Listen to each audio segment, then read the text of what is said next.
All right, we'll just start this webinar. Assalamualaikum warahmatullahi wabarakatuh. Welcome, ladies and gentlemen, to the webinar on growing Indonesia's presence and role in future global value chain. This webinar is held by the Center for Indonesian Policy Studies, or CIPS, in collaboration with Forum Kajian Pembangunan, FKP. My name is Patricia Kando, and I'll be the webinar's host and moderator. We hope you are all doing safe and healthy in the midst of this pandemic. As you know, the pandemic has indeed affected us in many ways, and one of them is the future of global trade and investment. The need to restrict movement and mobility has undermined the interconnectedness that forms the basis of what we call the global value chains, or GVCs.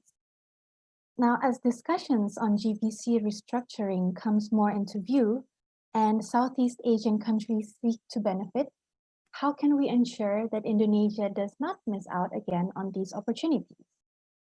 We'll be hearing a lot from Mas Andre Suryanta from Center for Indonesian Policy Studies, Ashley Vines from University of Melbourne, and Pak Siswo Pramono, Head of Policy Research and Development Agency, or Badan Pengkajian dan Pengembangan Kebijakan, BPPK, from the Ministry of Foreign Affairs of Indonesia. Welcome all, it's really great to have you. Now, with great speakers comes great audience as well. We have here attendees from varying sectors, including from the ministries, fellow think tanks, private sector, embassies, the academia, the media, and many more. In particular, among them are representatives of the Indonesian Ministry of Industry, Ministry of Agriculture, Bappenas, embassies of, I see here, Fiji, Finland, Australia, and many more. So thank you all so much for joining us. All right, ladies and gentlemen, just a glimpse of today's agenda of the webinar that will be held for about 1 hour, 30 minutes. The webinar will have two sessions. Next slide, please. The webinar will have two sessions. The first one is presentations from our speakers, and it will be followed by a Q&A session. So, ladies and gentlemen, before we dive into the discussion, I will firstly give the floor to guess whom the audience first. So just let me open up a screen here. Yeah.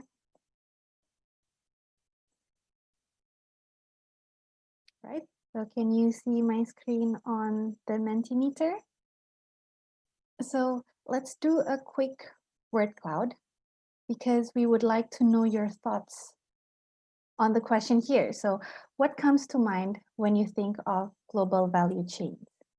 You may go to menti.com, as you can see on the screen at the top, menti.com, and use the code 413790. And please share us quick phrases of what comes to your mind when you think of global value chains. Great, now we have already one coming up here on the screen. 3, interdependence, outsourcing, and globalization. Let's hear it from the others as well. Of course, trade, imports and export.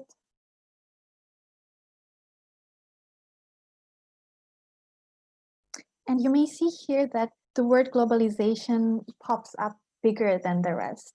Do you know what that means? That means that more participants have inserted that phrase, that word.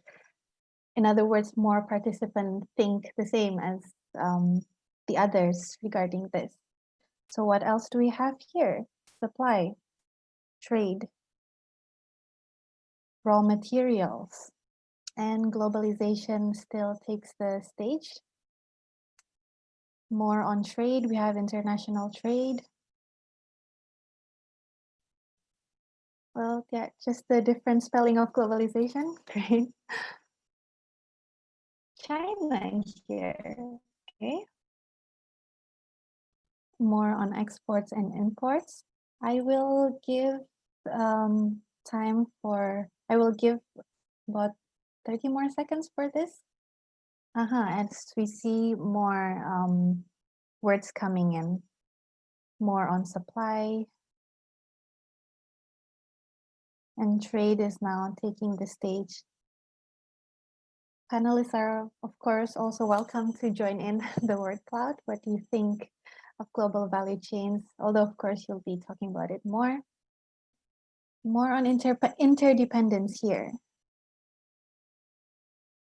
All right, so I will close this Mentimeter now. Okay.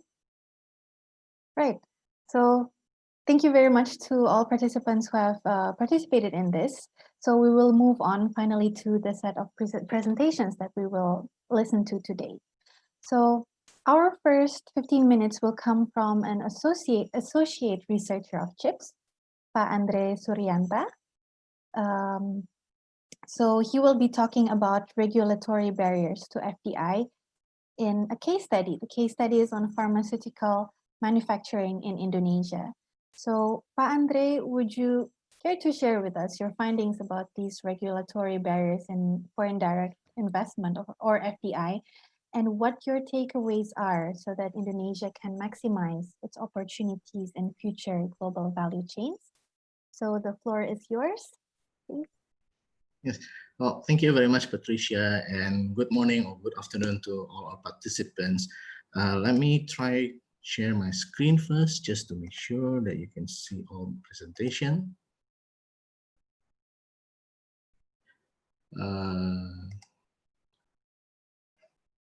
Hold on, it's still okay.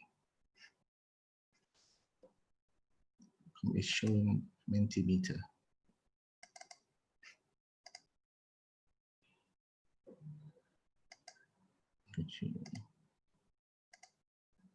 Are you guys seeing my presentation screen or?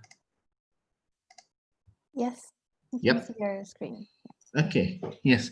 So thank you again for the opportunity, and I'm honored to share this stage today with Ashley and also Pasiswo. And as Patricia already introduced, I'll be speaking about the pharmaceutical manufacturing FDI in Indonesia in the context of a global value chain. This is actually an extension of the policy brief that we published in May. At that time, the policy brief was about attracting FDI in general. So now we want to look more specifically into the case of pharmaceutical manufacturing in Indonesia. As we all know, the COVID-19 has created chaos on the global value chains. I think all of us have heard about supply shock and demand shock, and how these two combined now is creating the perfect recipe for economic crisis. Now, international trade and investment has been predicted will contract a lot, and WTO says international trade will shrink by 13 to 32%, and FDI will sink even deeper to 30 to 40%. Now, the corporations that are affected by China shutdowns are now looking for supply chain alternatives elsewhere. And governments in particular are really worried about blockages along the pharmaceutical global supply chain, naturally, because COVID-19 is a health crisis, right? So you need medicine to address that. And how worried are they now? These are some of the headlines that I grabbed from media everywhere.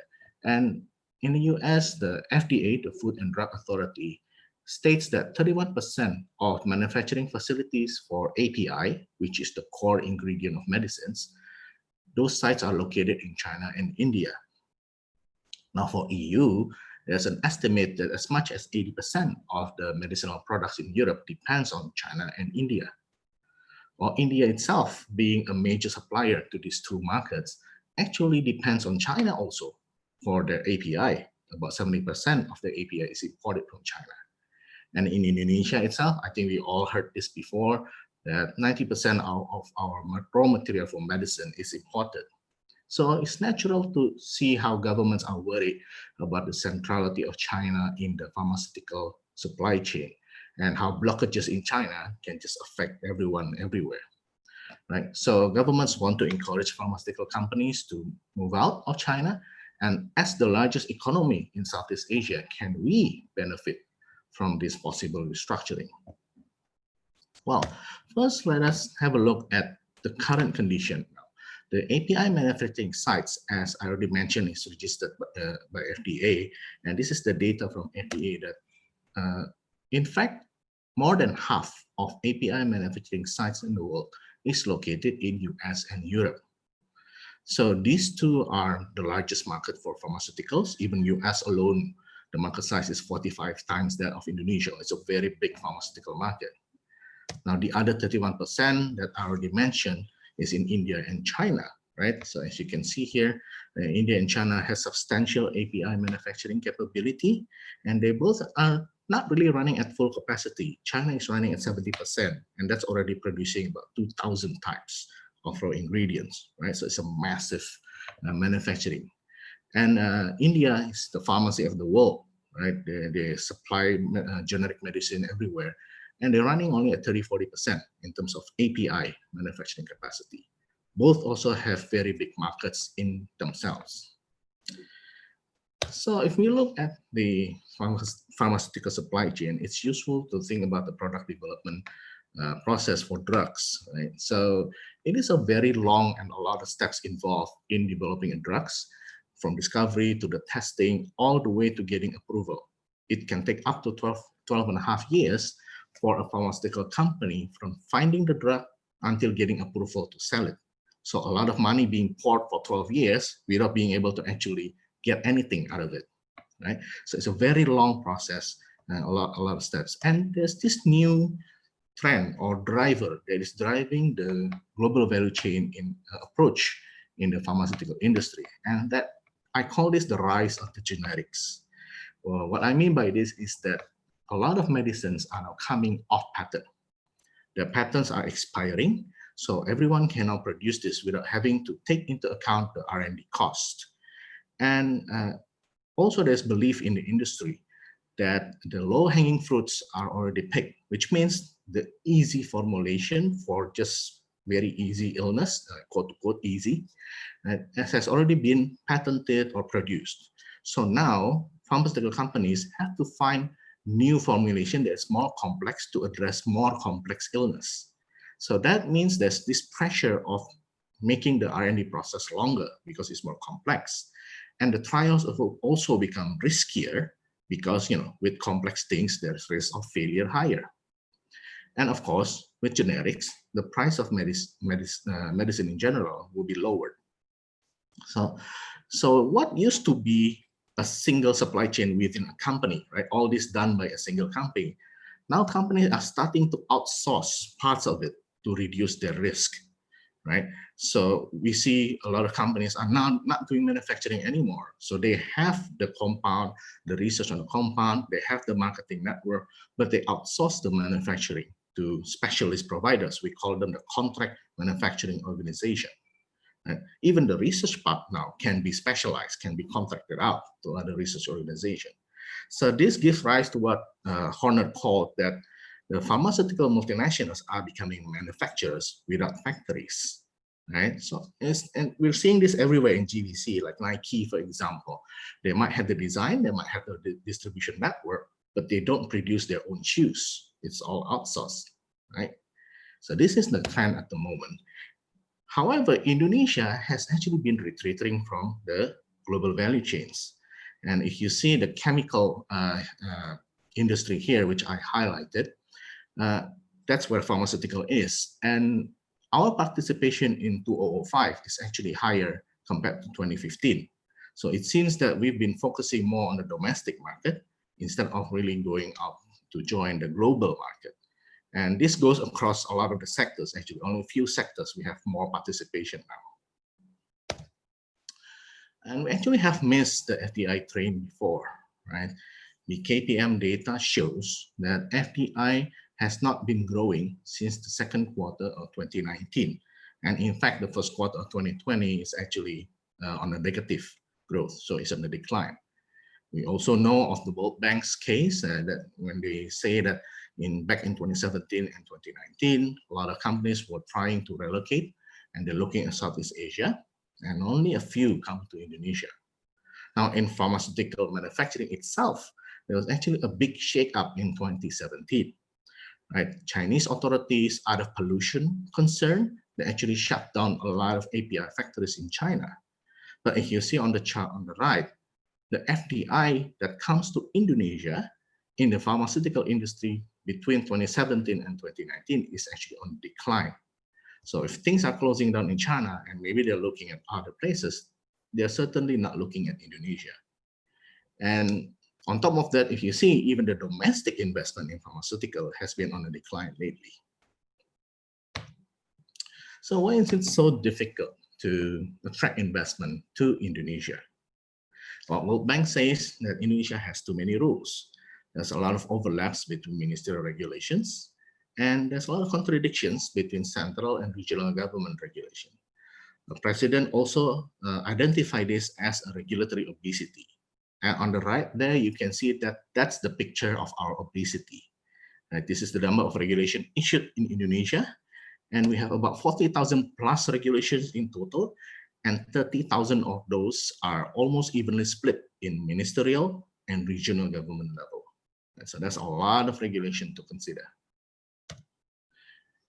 And the same also happens in the pharmaceutical manufacturing industry.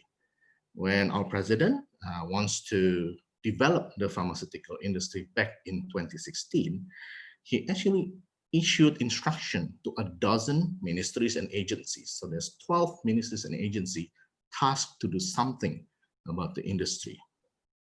And that this has created some kind of like a regulation that seems to have a gap with what the industry trend is. And these are just some that we have identified. There's a lot of regulation actually in this space, but there is just some that we would like to highlight. First is the Intellectual Property Protection Law, so the patent law of number 13, 2016. As part of this law that says that when a patent holder does not make its product in Indonesia, then that patent can be canceled. Right? So the question we have in mind is that if a patent holder, which is the pharmaceutical company, then outsource the manufacturing to someone else, is that considered valid use, right? And if that is valid, does the local CDMO, because this means that you're limited only to doing it with local CDMO, do they have enough capacity? Remember that domestic investment in pharmaceutical industry has been on the decline. So whether we have enough capacity or not remains to be seen. Second that we would like to highlight is the foreign ownership limits. And this is the Daftar Negatif Investasi or negative investment list of 2016. It allows for 100% foreign ownership on API and excipients production, right? So the raw material of the medicine. However, it limits the final product to only 85% foreign ownership. Now, looking at the industry at the moment, I already highlight that China and India, they have extensive API network. They're big markets in themselves, and they have a lot of spare capacity, especially in India, right? So it's really hard, I think, to convince investors to come and set up factory in Indonesia when they can just do it tomorrow in India with existing capacity that it's still idle, right? And in terms of the final product also, let's say a pharmaceutical company wants to outsource the manufacturing to a contractor, right? This involves some transfer of intellectual property for sure, right? So the company would want more protection, right? Because this is very important asset for them, the IP. So if suddenly now the CDMO has two parties involved, because it has to be a joint venture, that might deter them from outsourcing their manufacturing, right? We also look at the ministerial level of regulation. First of all is Ministry of Health regulation for local production. So registered drugs in Indonesia must be produced locally. Again, with excess capacities in bigger markets, it's really hard to get investors to be excited about this forced localized production. Right? And Indonesia market is, at the moment, is probably too small to contract that. There's also price ceilings that is determined for generics medicine, right? So this is based on Ministry of Health regulation. And in an effort to maintain affordability, the price is usually revised downward. It's never been revised upward. And the thing about revising downward continuously is that that pressures the margins of the companies, right? And less margin means less money available to invest back into R&D and into expansion, right? So need to be careful, understand about the affordability agenda, but need to be careful that this doesn't stop R&D and expansion. And there are some new developments in regulation that's coming online recently, quite interesting also. First is from the Ministry of Industry, there's a local content for pharmaceutical product. It's a self-declared, so the company can declare themselves how much is the local content, but it's supposed to be assessed by an external assessor that is approved by the ministry. At the moment, there is no sanction for this, so that's good. However, it does not mean that there is no risk. No sanctions in the regulation just means that it's open for interpretation. Let's say if it reaches a court, a judge can decide on what sanction is to be put on, right? And of course, when you have an extra step in the licensing process, right? Because now you have to have an auditor checking this, and that opens it to rent-seeking behavior.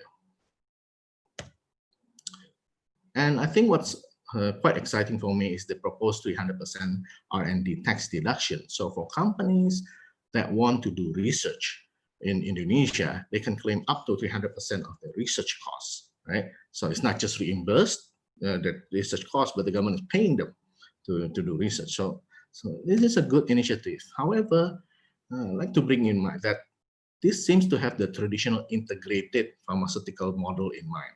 Right? So companies that do everything from end to end, from research to commercialization, right? So those are the ones that can benefit the most out of this. Now, for the specialists, the contractors, maybe they can only benefit from certain parts only. So probably doesn't have that much of a multiplier effect for the global value chain, right? And furthermore, tax incentive creates burden. I mean, our state budget is already stretched because we have to handle this pandemic.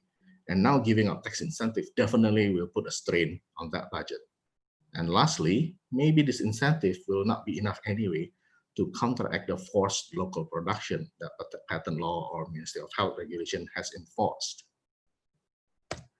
So what should we do to jump on this pharma GVC train then? I mean, these are just some that we can think of at the moment that I think we should have an outward-looking policy stance, right? If we focus on domestic market too much, it's too small to try to change the direction of the global trend. I think instead of focusing on the domestic market only, ministry would be better off focusing on creating linkage between local market and local firms and global markets. And incentive is good, but they are costly and cannot be sustained for long, right? It's probably better to reduce costs to do business, and that means structural reform, right? Now, the patent law revision in the Omnibus Bill will be a good place to start. And also, maybe we need to review this ministerial regulation that has been around for a while and seems to not really help the industry develop, like forced local production and regulated pricing. And need to be careful that new regulations also do not accidentally create rent-seeking opportunities.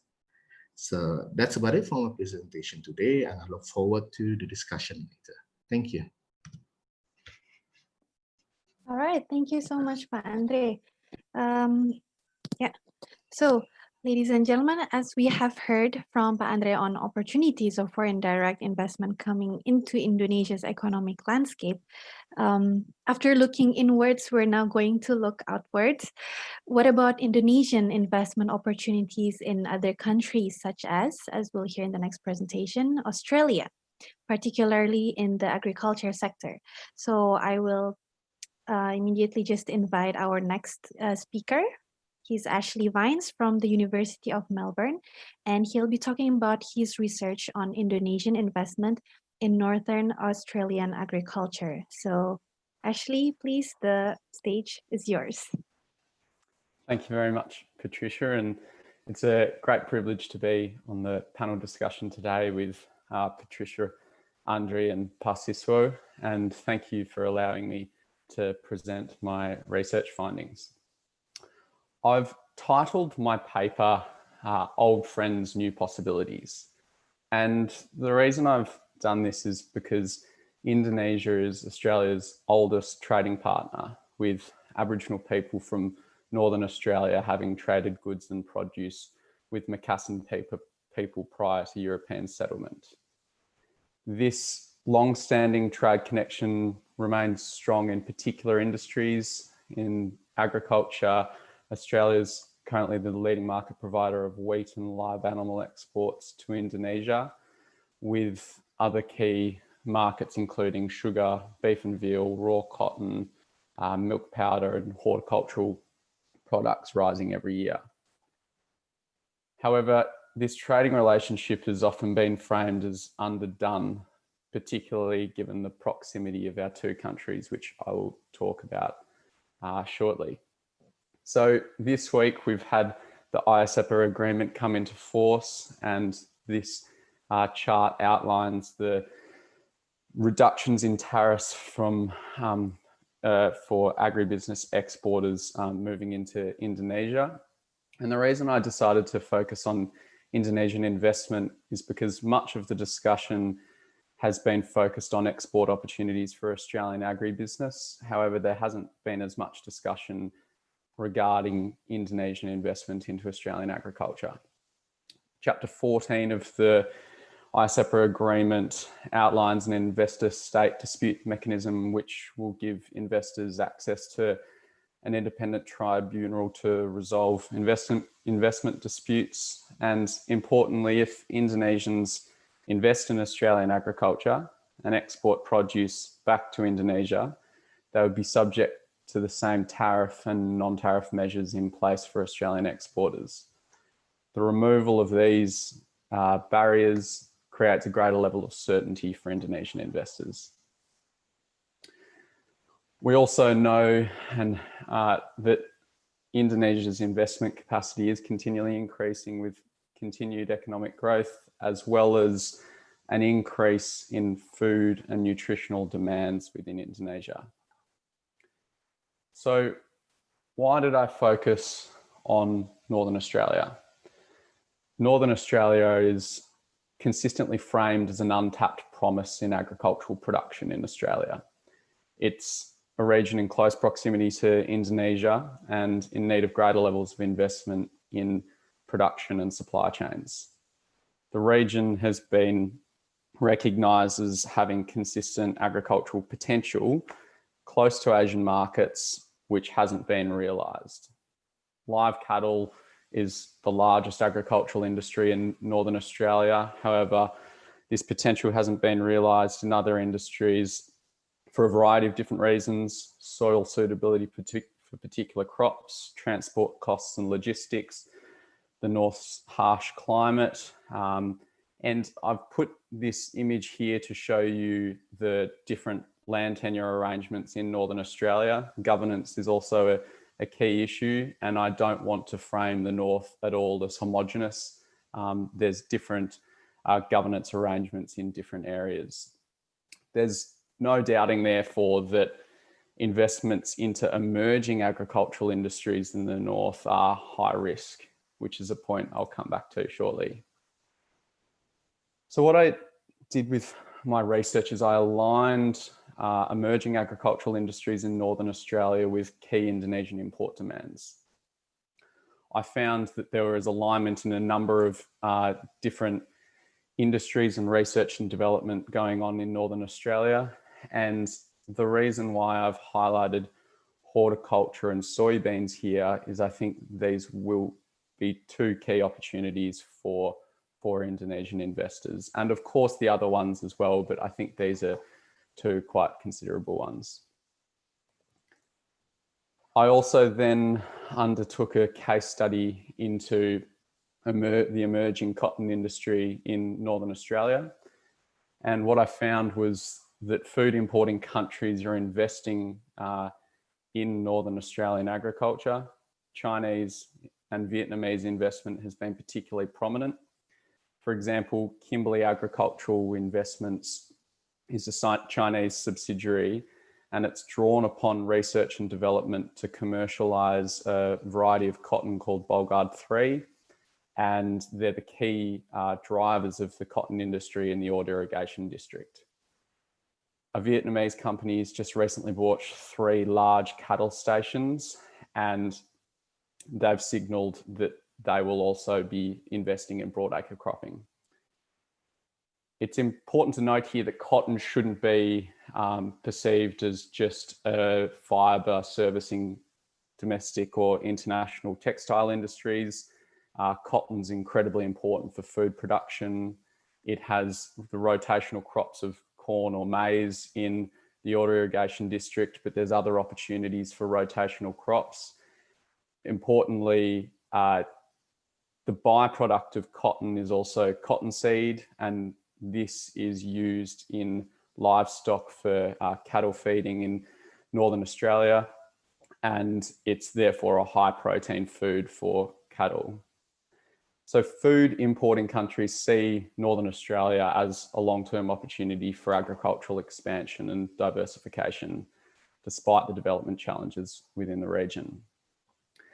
And this is a summary of my research findings, and I'm more than happy to send my paper to any of the audience members today. But for the rest of the presentation, I really want to focus on key finding 5, which is most relevant to an Indonesian audience, as well as most relevant to our topic today. I want to also start by saying that it's also incredibly important to continue to invest in Indonesian agriculture and improve agricultural domestic production. I obviously don't have time to delve into food policy or self-sufficiency within Indonesia, but it's clear that the scale of your agricultural economy does not and will continue to not be able to meet the scale of Indonesia's growing food demands. So why would Indonesia invest in Northern Australia? I think the emphasis here on global value chains is important. Currently, Indonesia import agricultural commodities from a variety of different countries. For example, soybeans predominantly come from the United States. And I think you will need to continue to rely on these commodities on international markets. However, COVID, as Andre touched on, has put an enormous impact on international supply chains. Companies have been made more aware of their risks and their sources of supply. And I think there will be, at least in the short term as well, a gravitation towards more local sources of production and supply. Importantly, soybeans, peanuts, other broadacre crops, horticulture, raw sugar, all have a capacity to be grown in Northern Australia, neighbouring Indonesian markets. If I was the CEO of an Indonesian company, I would at least be looking to these types of investment opportunities. And I'll give you an example. Estella 77, I'm sure you would know better than I do, is a quickly growing Indonesian restaurant that relies on regular supply of avocados. There's a capacity to draw upon Australian research and development and invest within Northern Australia for regular supply. In theory, avocados could be grown in the north and beat Indonesian markets or Estella restaurants within a matter of days. This is a micro level example, but to take you back to the macro level, the question could be asked of why wouldn't Indonesia continue to rely on international markets, which could always naturally give a cheaper commodity price? And I think the answer comes down to risk and investors' risk appetite. Food importing countries like China, Qatar, and Vietnam are exploring external production and investment possibilities despite the perceived financial risks. I think a large reason for this is to have some level of influence in global value chains and to ensure that there is some level of security of supply. For example, if an Indonesian company is importing 100% of their soybeans on an international market, which is subject to price fluctuations in international supply chains. However, if they can produce 20% of those soybeans, potentially at a high price in the short term in Northern Australia, this will give them at least 20% of consistent control and some level of security of supply. Despite the development challenges in the region, and I don't want to downplay them either, Northern Australia still is one of the few regions internationally which has land releases available for new forms of agricultural production and diversification. And this takes me to my final slide. While I recognise that Indonesian businesses or state-owned enterprises may not undertake large-scale investments in Northern Australia in the short term, ISEPL lays the foundation for mutually beneficial trade and investment relations in the long term. And to finish, two very practical points. For investments over certain thresholds within Australia need to be cleared through the Foreign Investment Review Board, and investments need to be determined to be in Australia's national interest. If you look at recent investments in Northern Australia, like the Vietnamese investment, which I previously mentioned, there are references to investing in emerging agricultural industries, which is important for Northern Australia. And finally, if there is anyone in the audience who are investors or know people interested in investing, I think the region that I would be looking to as an investor in the short term would be the Katherine and Douglas Daly region. And the reason for this is it's close to the Port of Darwin. There's continued land releases from the NT Land Corporation, as well as potential increases to access water infrastructure in the region. And just to conclude, I just wanted to say that our trading relationship has been standing for a very long period of time. And I think moving forward, there will be these types of mutually beneficial opportunities for engagement. And really looking forward to the panel discussion and answering any questions. And thank you very much for listening to me today. All right, thank you very much, Ashley, for your presentation. So as we move on to our next speaker, Pak Siswo, I would also like to remind all the participants, if you have any questions, please just drop in your questions in the Q&A box. And you may do so from now, basically. Any questions to Ashley, to Pak Andre, and later to Pak Siswo, you can put it in the Q&A box for us to discuss later. So, Ashley has touched a bit on how COVID-19 has put a serious strain on various supply chains, and it has exposed countries' reliance on international markets as source of supply. Now, this will be expanded further by our next speaker. I'd just like to give a warm welcome to Pak Siswo, who just joined us earlier in the webinar. So our next speaker, ladies and gentlemen, is Pak Siswo Pramono. He is Head of Policy Research and Development Agency, or Badan Pengkajian dan Pengembangan Kebijakan, BPPK, of the Ministry of Foreign Affairs of Indonesia. And he will be talking about economic diplomacy during and post-COVID-19. So, Pak Siswo, good morning. You may now unmute yourself and you may have the floor. Thank you very much. Good morning, everyone. Patricia, Andre, and Pa Ashley. I've been listening to the presentation.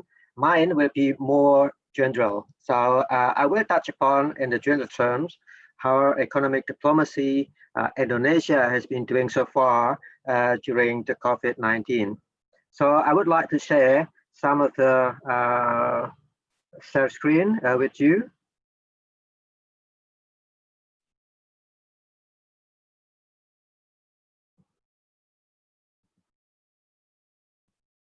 So Andre already mentioned on the regulation side is on doing business. Yes, we have some improvement on that. Yeah, if you recall, in the last 10 years, 2010, our rank in East doing business is 129.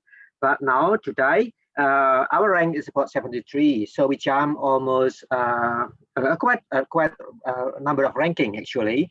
But of course, in our region, Malaysia, Thailand has been improving even faster on the Asian doing business. So I'm not going to discuss that, but more on the geopolitical aspect, perhaps, on how it matters in terms of relocation of industry and so on. So I would like to start with this phenomenon. Can you see my presentation? Patricia, can you see my presentation? Okay. Yes, so Just it would be good if you could full screen the presentation. I will, because I need to have a control for the next. Okay, okay, sure. I think that's fine. I think it's picking up. Yeah, we can see it clearly. So actually, the declining of the export from China is not only during the COVID, that's mean at the end of the year, but also in the last 2 years, starting from 2019, we already see the declining of Chinese import as Chinese export and to Africa, Latin America, Europe, Asia, and North America. But in particular, during the COVID 2020, then we see the sharp declining of Chinese export. But if you look at from the 2018, it's already going down that way. So one of the consideration, of course, we have the data from UNCTAD. This is a bit funny, but it just looks like so coherent. The FDI growth in China was already in decline in the last 10 years. So if you look at the data in 2009, that much, and this is today, 2018, it's only 1/3 of the original one. But at the same time, we see the increasing manufacturing wage in China. So 2009 that much, now it's triple 2019. So you got to pay 70,000 Chinese currency for this labor. So that's why in the last 2 years, actually, relocation already happening. But those who relocate, actually, the companies that are seeking, who are seeking for cheaper labors. And that's why most of them relocate to Vietnam, because the price of labor in Vietnam and Thailand is the cheapest in Southeast Asia. But today, I think there will be another consideration, not only for the hunting of cheap labor, but something else. For instance, Indonesia is the largest market in the region. This also been put into consideration. Political stability, role in the region, and so on.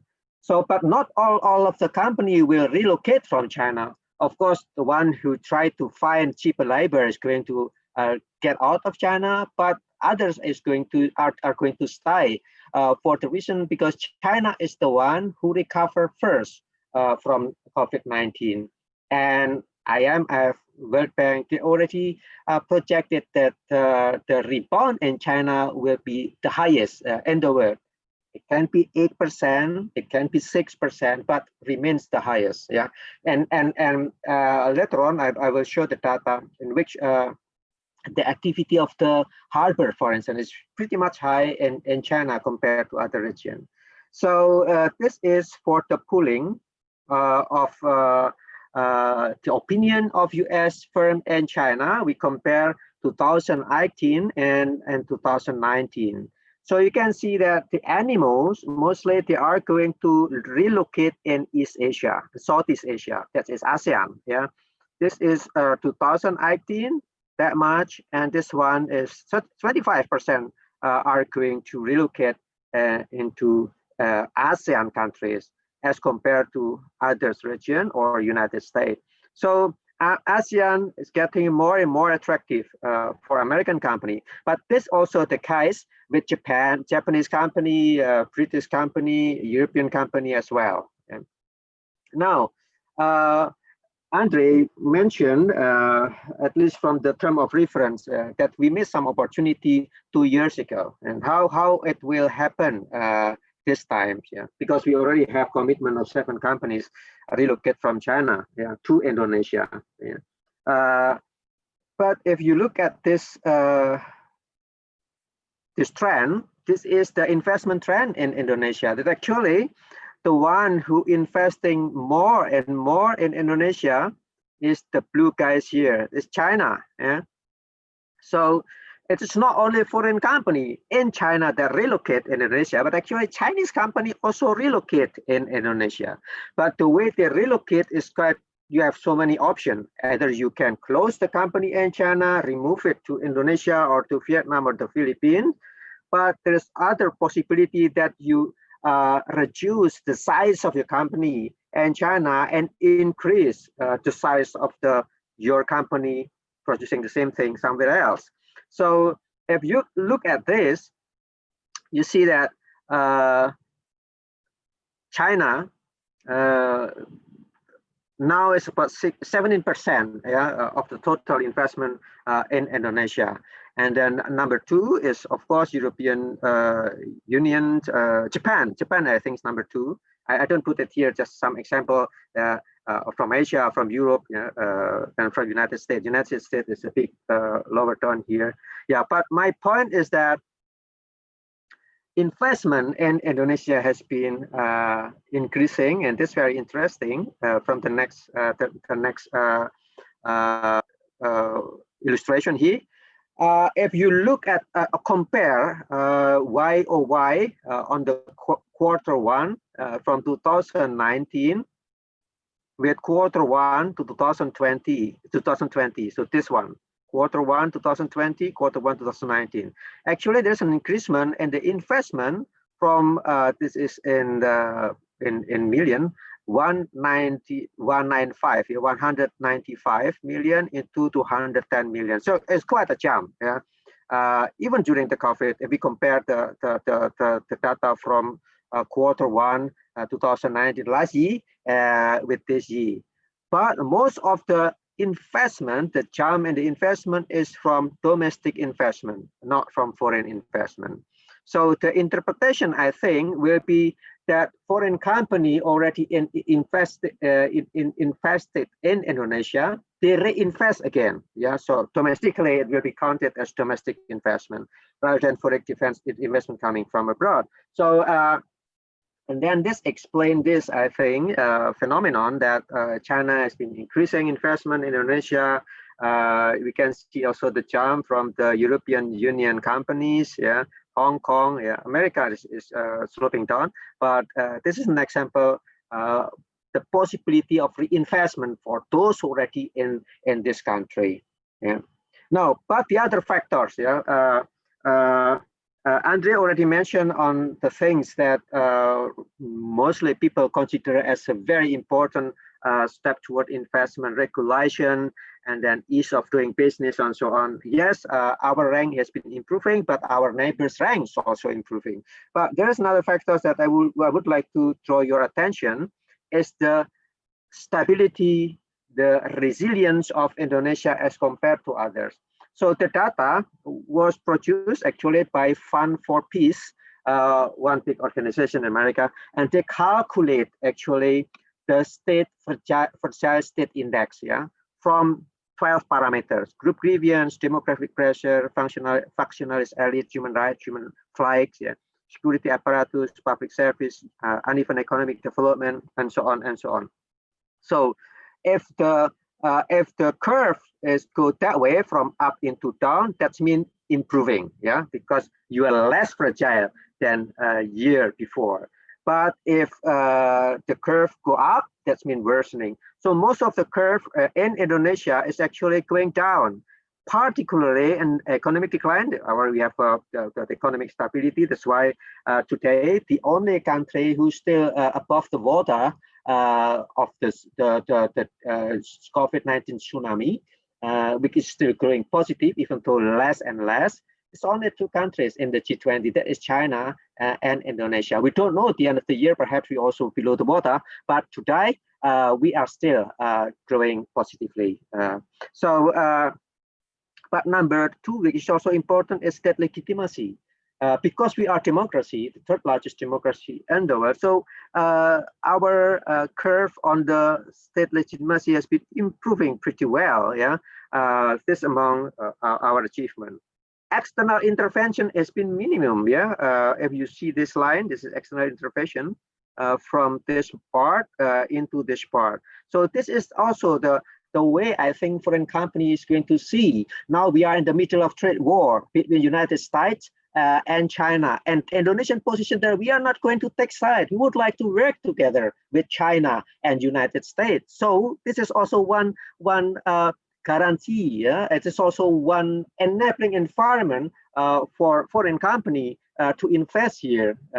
aside from the facts that we have been very serious in handling the COVID situation, but the most important thing is we are in the middle of trade war, and everything is getting worse and getting worse all the times. But our position is very firm. We are not going to take side. We are not going to choose between China and United States.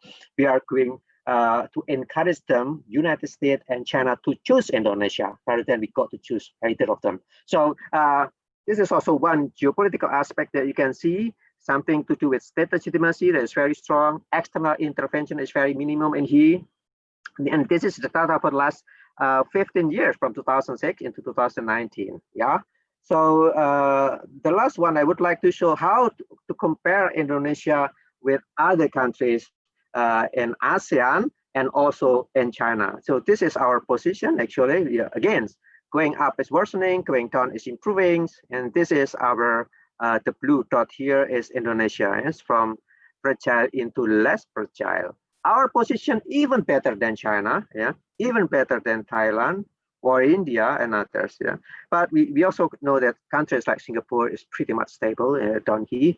But Indonesia can offer big market, young population, resilience, away from foreign intervention, free and active foreign policy, and increasing in Asian doing business, together with the whole region. Actually, we are improving on that. So I think this is the consideration of how a company is going to consider if they would like to move to Indonesia. So from the release from the Indonesian Investment Coordinating Board, BKPM, yes, now at least there are 7 companies that is going to relocate from China. It's very close now. Sakami Electric from Japan, Denso spare part from Japan, Panasonic Melon from Chinese Taipei. This is audio companies, and then Kenda Tire from Chinese Taipei, and then LG, South Korea, Alphan Lighting from United States. And there's also talk on the possibility of U.S. pharmaceutical companies pulling out from China and resettled in Indonesia. Despite there has been some 17 other companies that already show interest to relocate. So I had better stop here, and perhaps we can discuss a little bit more later. Thank you very much.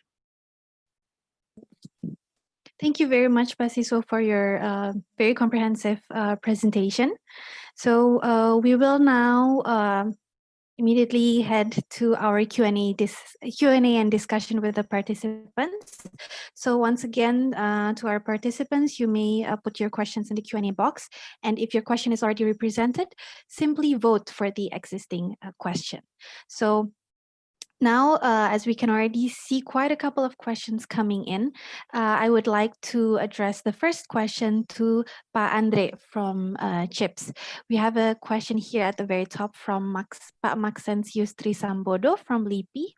He is asking about your opinion on the potential of Indonesia in developing competitive advantage in traditional herb pharmacy, as there seems to be he's asking whether there's room for Indonesia to expand investment in other countries in this sector, in the pharmacy sector. So would you kindly respond to Maxensius' question, please, Mas Andre? Yes, thank you, Patricia, and thank you, Max. I hope I pronounced it correctly for your questions. And that's actually a very interesting question. And indeed, if we look at the pharmaceutical industry now, I already mentioned that the low-hanging fruits has been picked.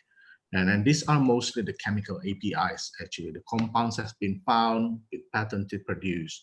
And in the industry itself sees that the next step in the development is the biologics. And that includes this, traditional herb, right? So it's actually using really natural products and finding out the clinical effects of these herbs.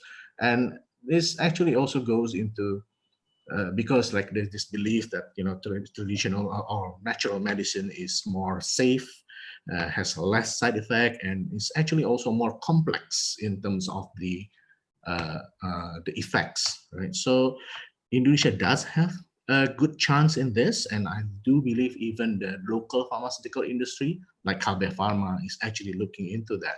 Like they believe the biologics is the next step. And however, one thing that should be noted when you look at biologics, first, of course, it's more complex. It's quite research intensive. And so we need to build that capability. And secondly, when you get involved in biologics, then you need the cold chain logistics, right? Because that's very important, because biological products tend to break down faster, less stable than chemical, right? So there's still some homework that needs to be done. I know it's getting a little bit outside the scope of what we're speaking, but I do believe we have a chance. And if we are doing this seriously, we should consider what we need to do to improve the supply chain in the traditional medicine. So I hope that answers. Yep. Yeah, thank you, Yeah. Andre. Yeah. Can I add on it?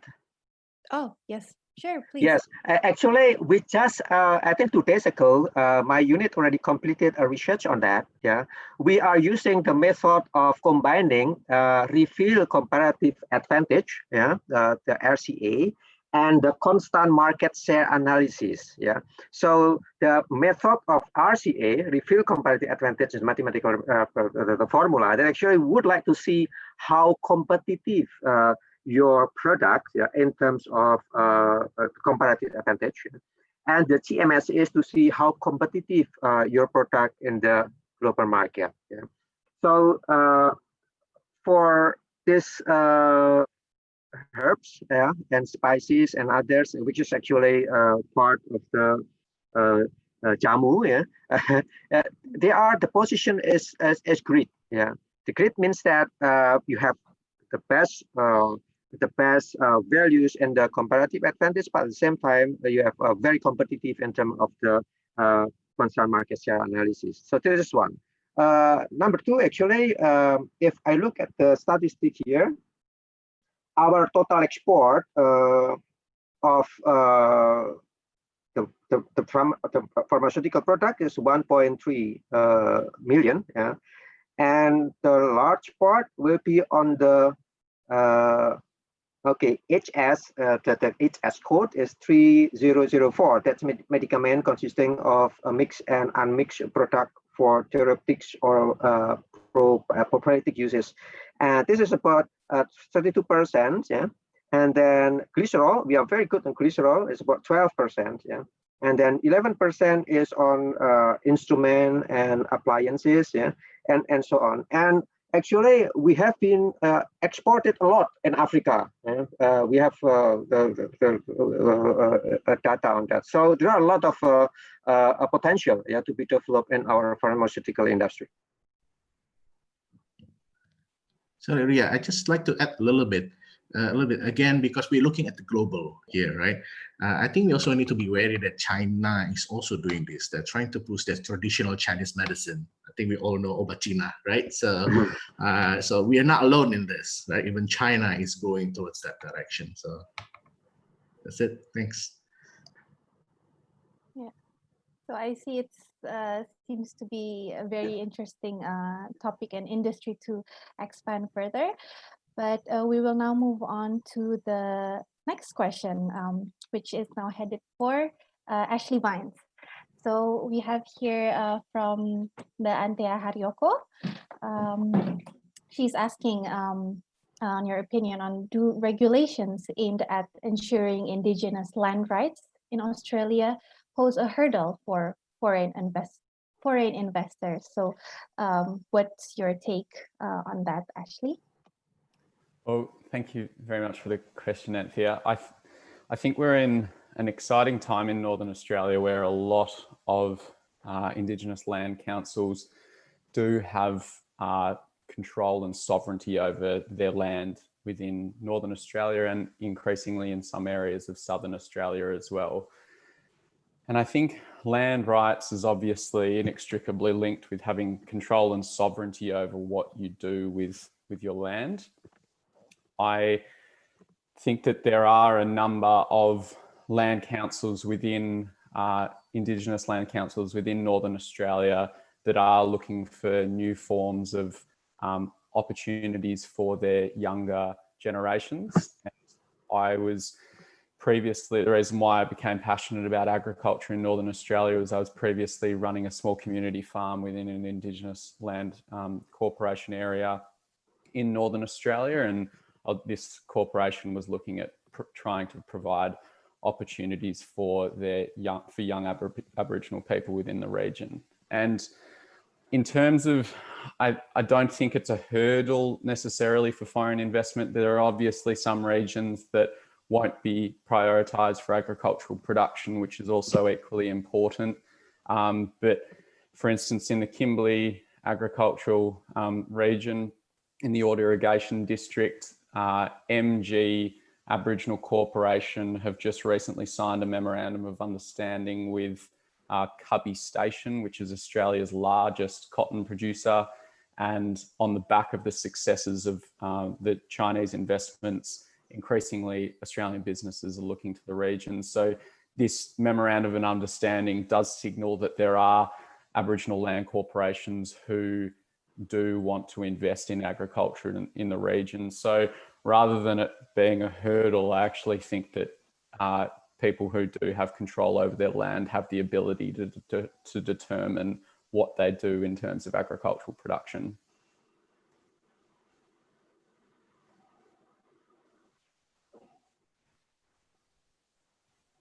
Okay, thank you very much, Ashley Vines.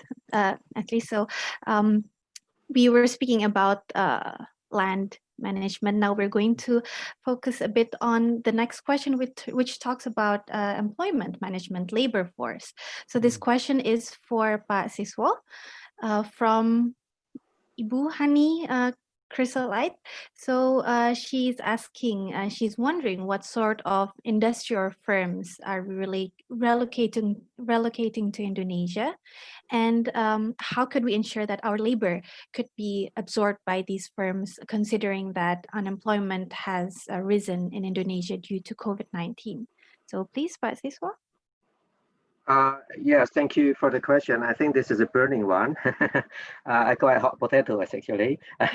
Yeah, but actually, in principle, look, we have the MOU, for instance. I just mentioned this is, I think it's very relevant. Indonesia and China on the PRI and Global Maritime Fulcrum, because they have PRI, Belt and Road Initiative, would like to invest in some countries, many countries, and we also have the interest in Global Maritime Fulcrums, and we have an MOU.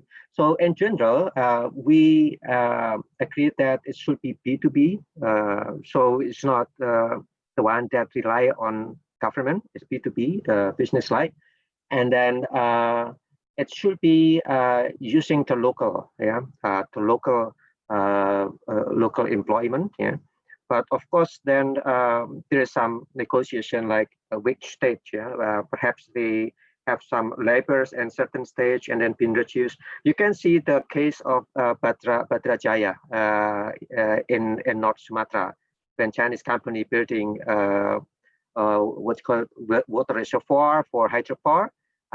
They mentioned in the early agreement how many Chinese laborers and how many Indonesian laborers, and then shift toward more Indonesian labor as when the project is going toward maturity. So I think the most important thing is on the MOU, on the agreement, and how, because now most of the investment going to the provinces, regions, and then they have autonomous principle, there's a regional autonomy, but at the same time we also have a say on that, because according to our law, as far as foreign policy is concerned, it will be in the domain of central government. So we in the foreign ministry, we have the so-called the rule of thumb, in which we can help the provinces in setting agreement with foreign companies as well. So we have ministry regulation, as a guidance for regional, provincial levels or regency level when they would like to set up agreement with foreign companies, and then we can give them advice and so on. Yeah, we have the ministry regulation on that. Right, thank you very much, Pak Siswo, for your explanation. And now we still have a couple of questions, and the next one is for Pak Andre. Back to Pak Andre. It's a question from a reporter in the Jakarta Post, Mas Zulfikar. So, Pak Andre, how do you see the impact of local content obligation on import of raw material in the pharmacy industry? Will it nudge firms to reduce their import and in turn encourage local firms to produce substitutions for the import? So, please, Mas Andre. Yeah. Right. Thank you for the question. At the moment, the impact will probably be limited because there are no sanctions specified in the regulation. So I think some people see this more of a data collection exercise to actually know how much is the local content, or actually are we really dependent on imports, right? So since there's no sanctions, there's no really requirement for companies to do this, right? Of course, it does give a hint that there might be more tightening in the future, right? Once you have this regulation, it's easy to just say, now you have to do it, right?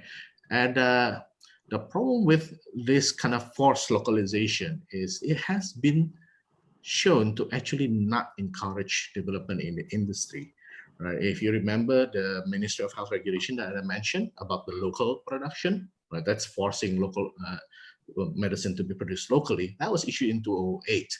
And I actually have the chart up here. And ever since that regulation comes out, there's no growth in the pharmaceutical industry. It was still pretty stagnant. So even though government tried to enforce production locally, it doesn't help. What helps the market grow very fast was 2014, the JKN implementation. Suddenly there's this big market opening up. There's a big customer coming into the market, which is the government. So the guaranteed purchase, right? I mean, guaranteed market, then investment just jump. So a lot of this, I see that, when you want to encourage investors to come, it's all about market access, right? If you're allowing them to access the market, and the market size is big, then they will come, right? And they will do what they need to do to be in the market. If you force them to do things, but the market is not there, they'll just stay out of the market. So that's my opinion. Right. Thank you very much, Pak Andre.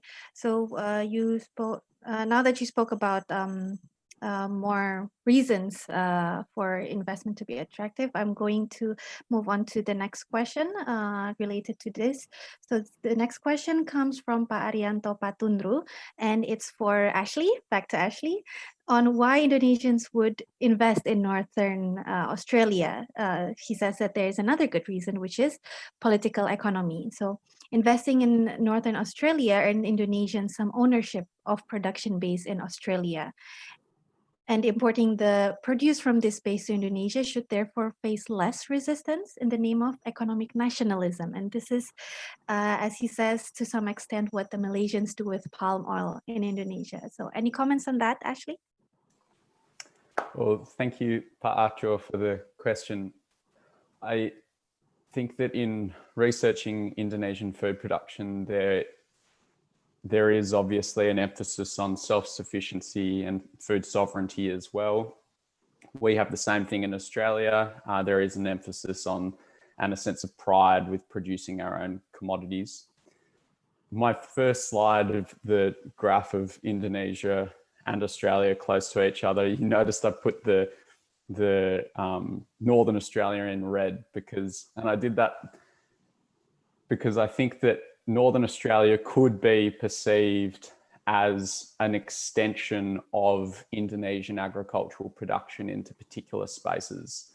And I think that from the questions phrased perfectly in the sense of, I think that from Indonesia's perspective and having that emphasis on self-sufficiency and food production is I suppose, currently a key barrier to looking to external investment opportunities as well. But if you tie that in with the idea that this is just simply an extension of a food production base, I do think it's at least more realistic to to have that tied in with this debate of investing in Northern Australia and importing back to Indonesia. And I think it probably will be more palatable from a constituents perspective within Indonesia as well, because you are just extending your agricultural production base.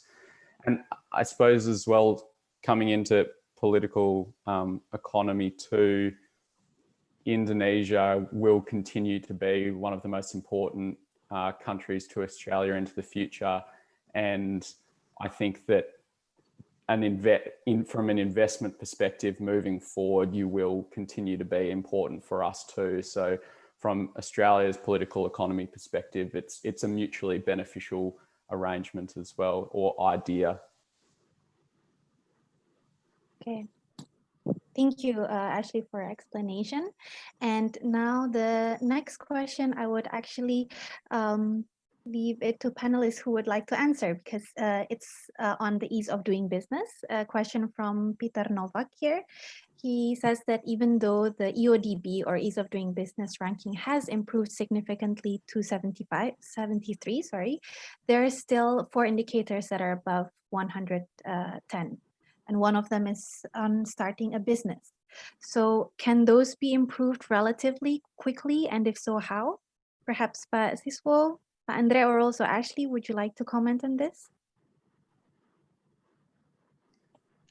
Yes, as I mentioned before, we have been doing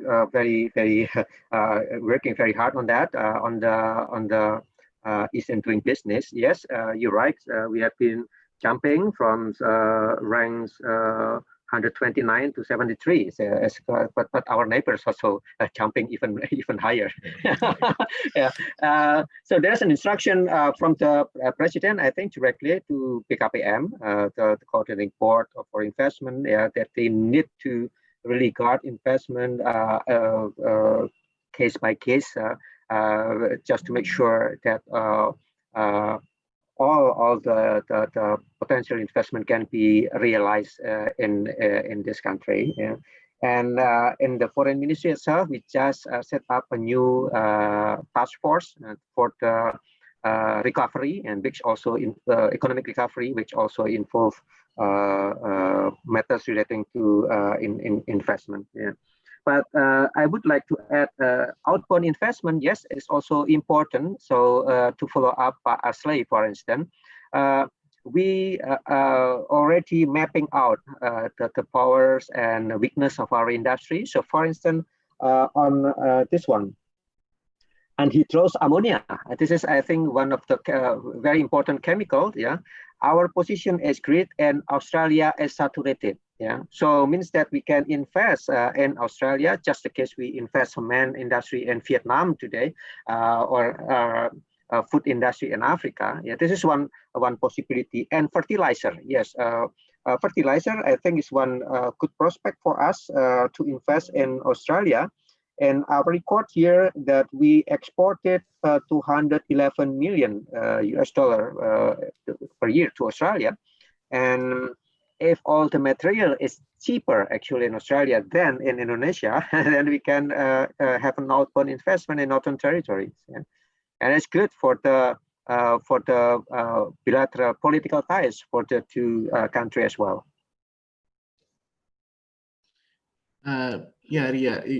If I may share the screen again, I actually happen to have that ease of doing business.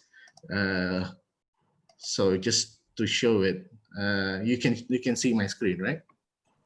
Yes. So yeah, so Peter's question was actually is really just in time, and Pak Siswo already mentioned that our EODB overall has been improving a lot, right?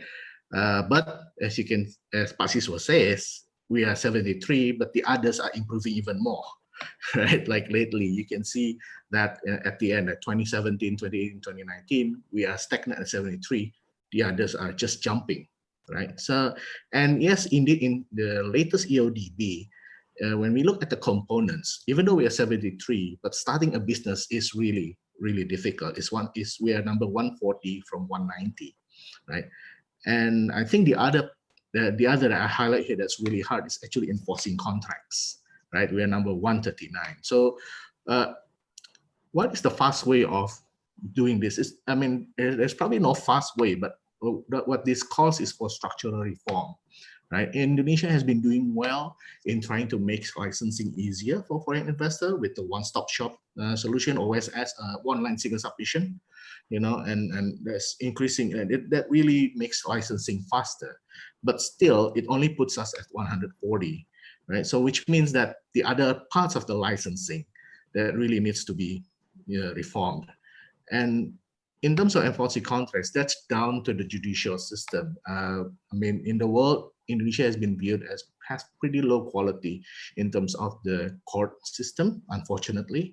And I think a reform there is needed so that investors can be sure that the contract they have is really protecting them, instead of having a contract that doesn't mean anything when it goes to the court, right? So those are the two things that I think really need to be addressed in order to really get foreign investment start flowing into Indonesia. Okay, so I'll stop here. Yep.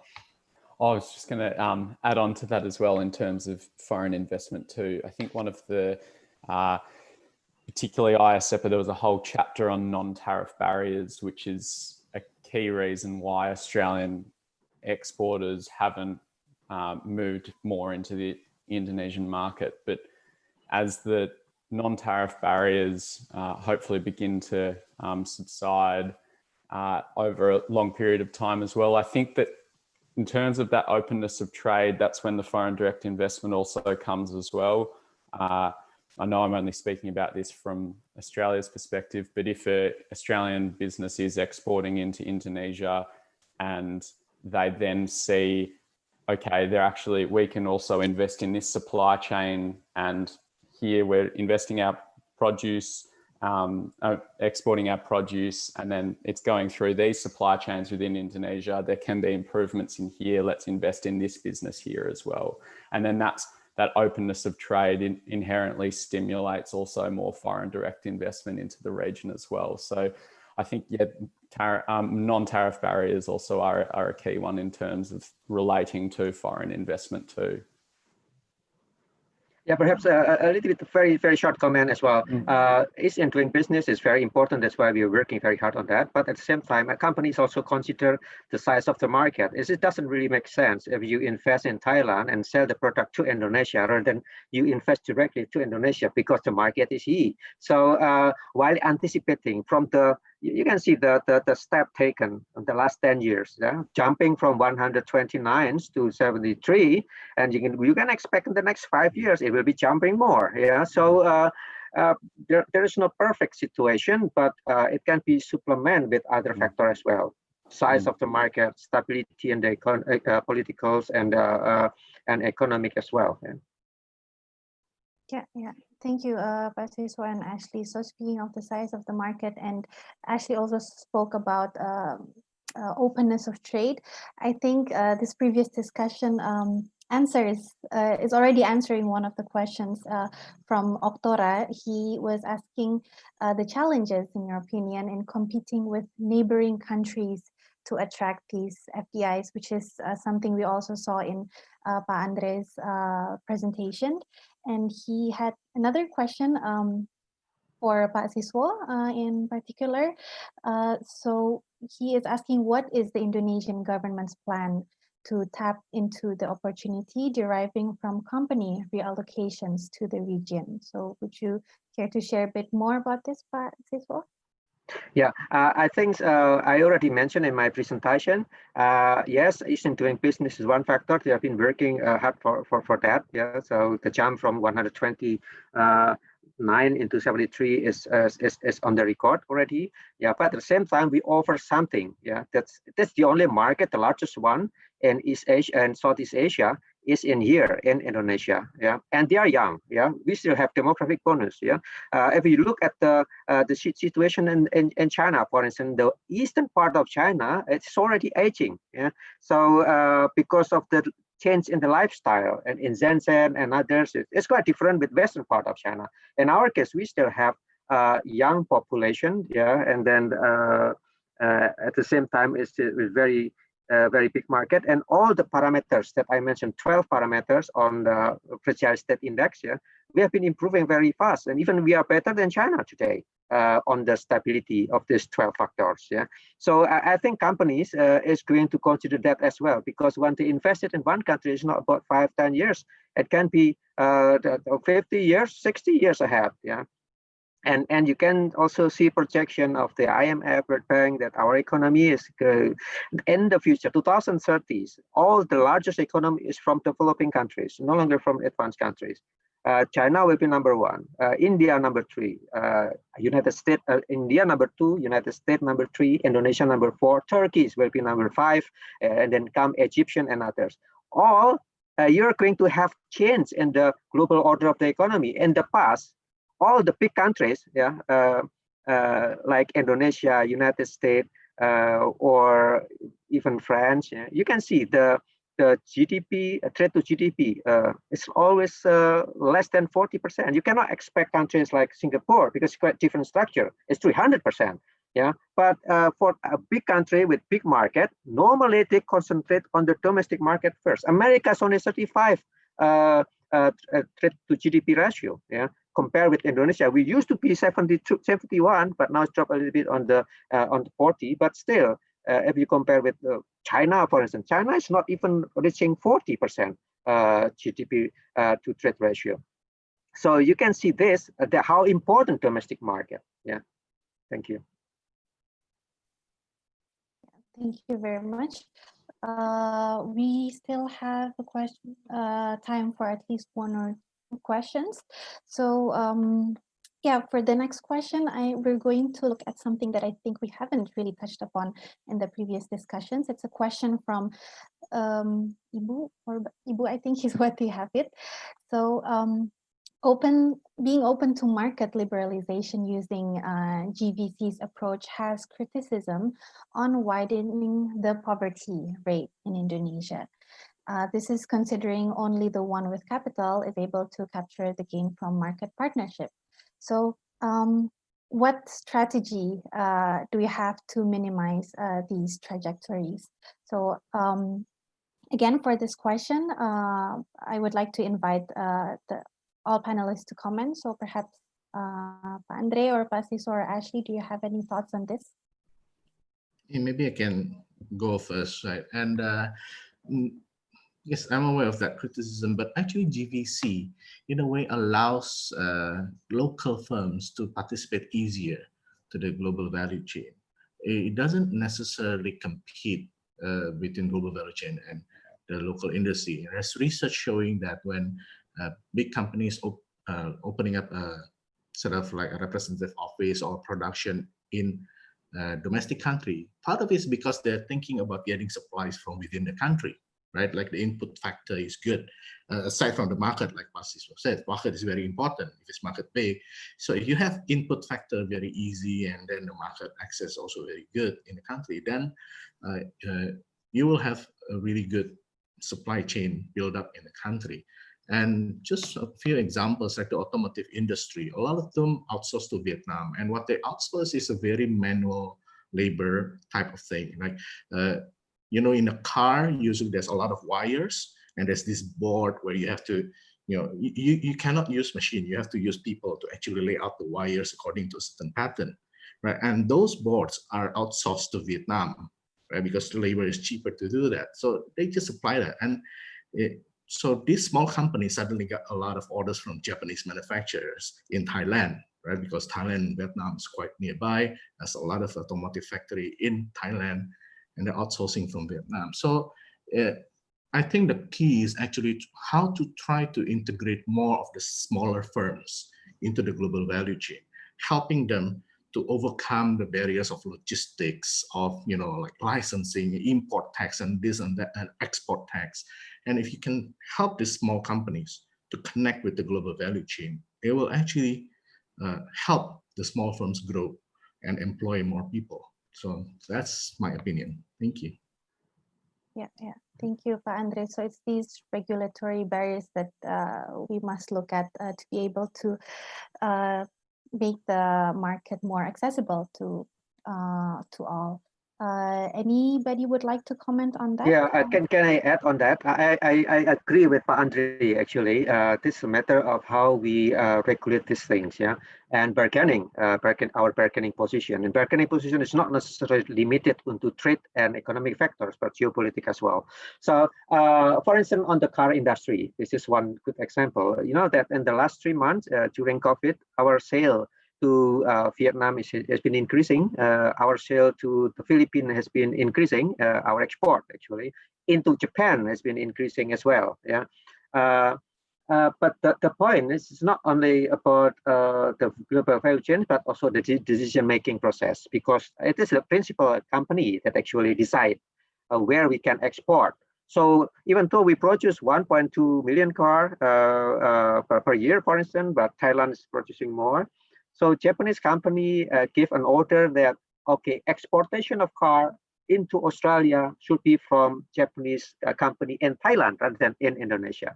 While we are closer to Australia. So that's why there is also a part of the economic diplomacy that we need to approach the principal company to give us, okay, Indonesia can export more. Even, you know, that Innova, our Innova reaching Africa, reaching Latin America, there's a lot of big demands because it's quite hilly actually in Latin America. But it is not us who decide, but Tokyo the one who decide. So I think Jakarta need to negotiate with Tokyo, with geopolitical wedge and so on, that we need to be have more say on the decision on export. Yeah, so this is quite a challenge as well. Patricia, I'm sorry I got to leave because I have another engagement with Chatham House sooner.